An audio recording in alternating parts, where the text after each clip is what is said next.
Hello, welcome to everyone in this video. This is our lecture number 51. ভেক্টরের projectile মোশনে আমরা question solve করছিলাম। Vector হয়ে গিয়েছে, প্রজেক্টাইলে 20টা question হয়েছে, আজকে আরও 10টা কোশ্চেন করা হবে। প্রথম কোশ্চেন আমাদের বলছে যে একজন বালক সর্বোচ্চ 10 মিটার উচ্চতায় একটি পাথর ঊর্ধ্বে নিক্ষেপ করতে পারে। সর্বোচ্চ 10 মিটার উচ্চতা নিক্ষেপ করতে পারে, ঠিক আছে। বালকটি যে সর্বাধিক অনুভূমিক দূরত্ব নিক্ষেপ করতে পারবে তা হলো, তো 10 মিটার উচ্চতা নিক্ষেপ করতে পারে মানে হচ্ছে ইউ এর মানটা পেয়ে যাব। কি ফর্মুলা? ফাইনাল ভেলোসিটি 0, তাহলে v square equal to u square plus 2as-টা যদি কাজে লাগায়, ভি এখানে 0, ইউটা ইউ মাইনাস 2g, এইচটা হচ্ছে 10, তাহলে এখান থেকে ইউ এর মানটা পেয়ে যাচ্ছি √20g, জি এর মান পরে বসাচ্ছি। এবার এই বেগে যদি আমরা আর ম্যাক্স বার করতে চাই, আর ম্যাক্সের ফর্মুলা কী ছিল? U square by g, u square by g. U square করলে কি হচ্ছে 20g বাই জি, কেটে গেল 20, তাহলে অ্যান্সার কী হয়ে গেল আমাদের? অ্যান্সার হয়ে গেল অপশান নাম্বার ডি, ঠিক আছে। তাহলে এই হাইটে 10 হলে এই হাইটে তার ডবল হচ্ছে, সিম্পল ব্যাপার। নেক্সট কোশ্চেন, অনুভূমিকের সঙ্গে 45 ডিগ্রি অ্যাঙ্গেলে, এই অ্যাঙ্গেলটা হচ্ছে 45 ডিগ্রি, এটা ইউ, এই অ্যাঙ্গেলটা হচ্ছে 45 ডিগ্রি, এম ভরের একটি বস্তুকে ভি বেগে, এটা ইউ নয় বলেছে ভি, ঠিক আছে, ভি বেগে প্রক্ষেপ করা হলো। বস্তুকণাটা যখন পুনরায় ভূমিতে স্পর্শ করবে সেই মুহূর্তে ভরবেগের পরিবর্তনের চরম মান কী হবে? দেখো এখানে যেটা হয়, এই ভি কস থিটা পার্টটা তো এদিকেই থাকে, আর এদিকে যেটা ভি সাইন থিটাটা থাকে সেটা দিকে আসে ভি সাইন থিটা। তাহলে ভরবেগের পরিবর্তন অ্যাকচুয়ালি কী হচ্ছে? 2v সাইন থিটা, আর সাইন এখানে কত? এই থিটার মান কত? 45 ডিগ্রি। 45 ডিগ্রি যদি বসায় 1/√2, তাহলে কী হয়ে যাচ্ছে? √2v। ভরবেগের পরিবর্তন মানে একটা ভর গুণ হবে, তাহলে ভর গুণ করে দাও, তাহলে অ্যান্সার কী হয়ে যাবে? অপশান এ কারেক্ট অ্যান্সার হয়ে গেল। অ্যান্সার হয়ে গেল অপশান নাম্বার এ, ঠিক আছে। ভরবেগ মানে একটা ভর গুণ হবে, ভর গুণ করে দাও। নেক্সট কোশ্চেন, অনুভূমিকের সঙ্গে 45 ডিগ্রি কোণে একটি প্রাসের নিক্ষেপ করা হলো। পাসটি যখন তার গতিপথের সর্বোচ্চ বিন্দুতে পৌঁছায়, তাহলে এই প্রাসের এই অ্যাঙ্গেলটা হচ্ছে 45 ডিগ্রি। যখন এই বিন্দুতে পৌঁছায় তখন প্রক্ষেপ বিন্দু থেকে দেখলে সেটি উন্নতি কোণ হবে। আচ্ছা, এই কোণটা জানতে চেয়েছে, এটা এইচ আর এটা হচ্ছে r/2, তাহলে উন্নতি কোণ ট্যান থিটা যদি বলি h/r/2 হবে। এইচের ফর্মুলা বসা, এইচের ফর্মুলা হচ্ছে u square sine square theta by 2g, আর আর এর ফর্মুলা হচ্ছে u square sine 2 theta by g ছিল, আর ওই একটা 2 আছে তাই 2g কেটে গেল, ইউ স্কোয়ার কেটে গেল, sine square theta by sine 2 theta, তার ফর্মুলা হচ্ছে 2 সাইন থিটা কস থিটা, একটা সাইন থিটা কেটে যাবে, ওপরে পড়ে থাকবে সাইন থিটা, আর নিচে 2 কস থিটা, তার মানে হাফ ট্যান থিটা। ও এদিকে থিটা এদিকে থিটা ধরলে হবে না, এখানটাকে চেঞ্জ করে দিই, এটাকে ফাই বলে দিই, সরি ফাই বলে দিই, আর এই থিটার মান বলে দিয়েছে 45 ডিগ্রি, তাহলে হাফ ট্যান 45 ডিগ্রি, ট্যান 45 ডিগ্রির মান কত? 1, তাহলে হাফ হয়ে গেল, তাহলে ফাইয়ের মান কত হয়ে গেল? ট্যান ইনভার্স হাফ হয়ে গেল, ঠিক। তাহলে আমাদের অ্যান্সার হয়ে গেল option C is the correct answer.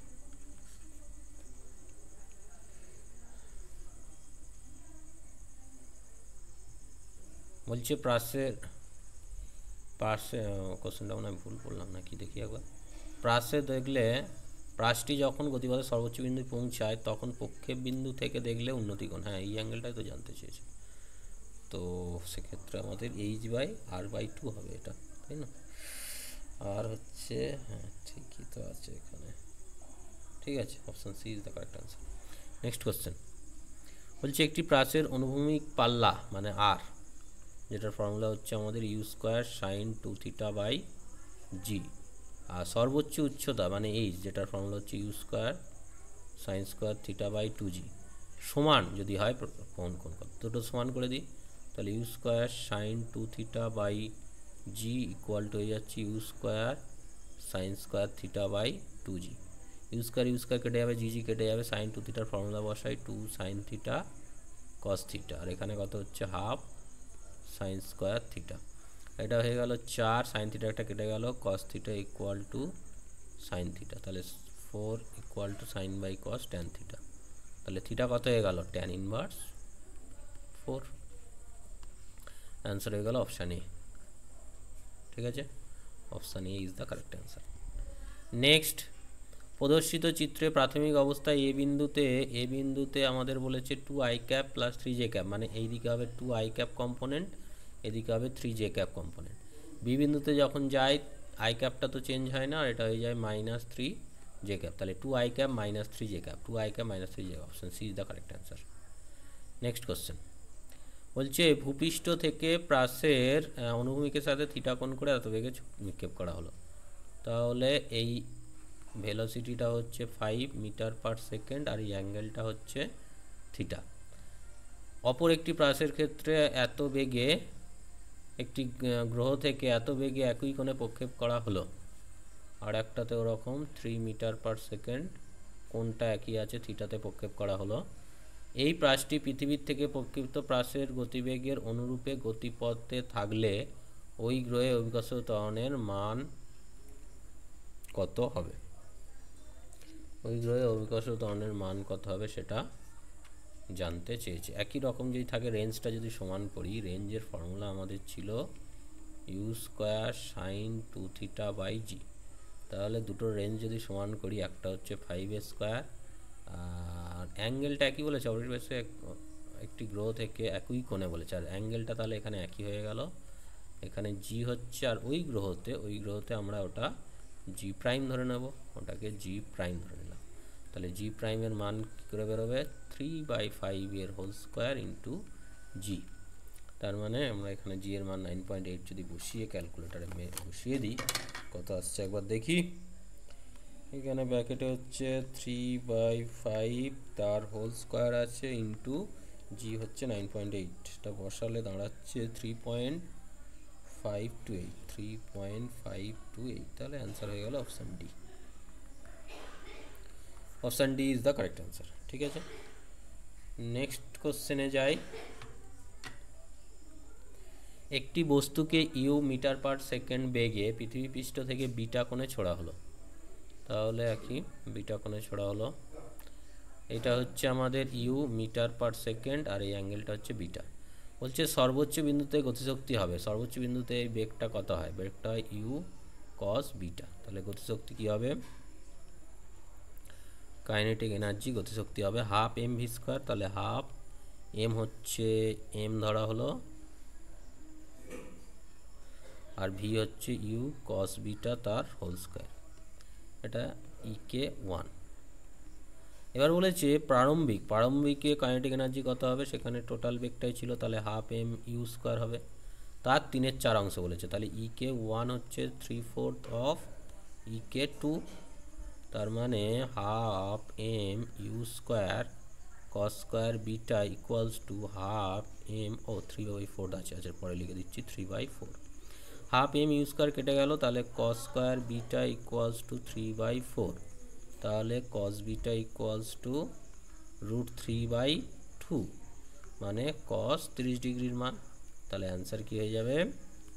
Option A হয়ে যাচ্ছে আমাদের কারেক্ট অ্যান্সার। নেক্সট কোশ্চেন, একটি বস্তু ভূমি থেকে এত বেগে নিক্ষেপ করা হলো, তাহলে এইখানের যে বেগটা 3i cap plus 10j cap, তার মানে এর এই কম্পোনেন্টটা 3i ক্যাপ আর এদিকের কম্পোনেন্টটা 10j ক্যাপ।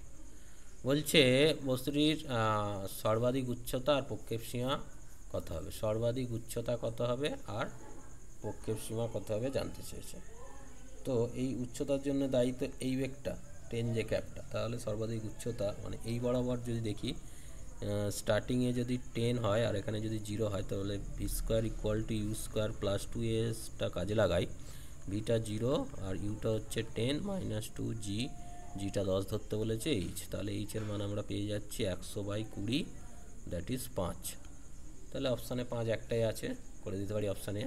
তাও প্রক্ষেপ সীমাটা একবার দেখে নিই, তার জন্য এইটা দায়ী, সেখানে আমরা টাইমটা আমাদের বার করতে হবে, কারণ এখানে টাইমটা লাগবে। টাইমটা v equal to u plus at যদি কাজে লাগাই 0 ইকুয়ালস টু 10 মাইনাস জিটি, তাহলে টি ইকুয়ালস টু 1 হলো। সেই টাইমেই তো রেঞ্জ বরাবর গিয়েছে, তাহলে সেখানে রেঞ্জ ইকুয়ালস টু কী হবে, বেগ ইন্টু সময়, দ্যাট ইজ 3। তাহলে 5 আর 3 হয়ে গেল, তো 5 আর 6 রয়েছে, 5 আর 3। টাইমটা কি ভুল করলাম জানো তো? V equal to u plus at, ইউটা আমাদের 10 আছে ওই বরাবর, যে বরাবর, আর জি এর মানও 10, টাইমটা 1 আর ওটা 3, ঠিক আছে। রেঞ্জটা তো 3ই হচ্ছে, ও না সরি, ডবল টাইম যাবে, তো এখান দিয়ে এইটুখানি হচ্ছে 1, তাহলে এটা 2 গুণ হবে, 6 6 6 6 6। অ্যান্সার হচ্ছে আমাদের অপশানে, বোঝা গিয়েছে। আমরা এই যে এখান থেকে সর্বোচ্চ বিন্দুর টাইমটা তো বার করলাম 1, তাহলে টোটাল টাইমটা কত হবে, ডবল হবে। নেক্সট কোশ্চেনে যাই। একটি প্রাসের প্রারম্ভিক বেগ দিয়ে দিয়েছে, একটা প্রাস আছে, তার প্রারম্ভিক বেগ দিয়ে দিয়েছে, এই বরাবর হচ্ছে, তার মানে এটা হচ্ছে আই ক্যাপ হবে, আর এই বরাবর হবে 2j ক্যাপ, ঠিক আছে। এবারে জি এর মান দিয়ে দিয়েছে, পাশের সঞ্চয় পদের সমীকরণ কী হবে। তাহলে কোনো এক বিন্দুতে যদি এক্স ওয়াই বলি, তাহলে ওয়াইয়ের জন্য তো এই ভেলোসিটিটা দায়ী, তাহলে টি টাইমে যদি এই দূরত্ব যায়, এখানে ইউ হচ্ছে 2, তাহলে টি টাইমে এই যে দূরত্ব যাচ্ছে y equal to ut plus half at square, u মানে হচ্ছে 2, টি মানে t minus half g t square, ঠিক আছে। আর এদিকে যেটা যাচ্ছে ওই টি টাইমে এক্স দূরত্ব যাচ্ছে, তাহলে এক্স ইকুয়ালস টু 1, ভেলোসিটি 1, আর time t, x equal to t. X ওয়াইয়ের মধ্যে সম্পর্ক করতে হবে, তাহলে ওয়াই ইকুয়াল টু হচ্ছে 2x মাইনাস হাফ জি এক্স স্কোয়ার। এবার জি এর মান হচ্ছে 10 বসায়, তাহলে 2x মাইনাস জি এর মান 10 বসালে 5x স্কোয়ার, তাহলে y equal to 2x minus 5x, তাহলে অ্যান্সার হয়ে গেল কি, option B is the correct answer. Next কোশ্চেনে যাই। বলছে 15 ডিগ্রি প্রক্ষেপণে এ প্রাসটি ছোড়া হলো, 45 ডিগ্রি প্রক্ষেপণে বি প্রাসটি ছোড়া হলো, আর এ এবং আর বির পাল্লা হবে। আচ্ছা, রেঞ্জের ফর্মুলা আমরা জানি, u square sine 2 theta by g.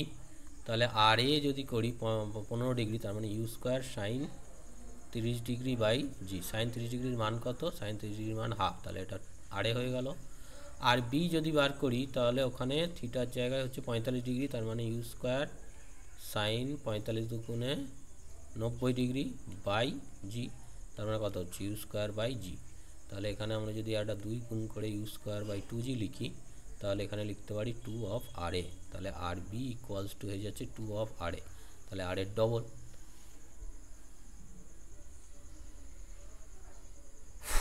তাহলে আর বি ইজ গ্রেটার দেন আর এ, তাহলে অ্যান্সার হয়ে গেল অপশান এ।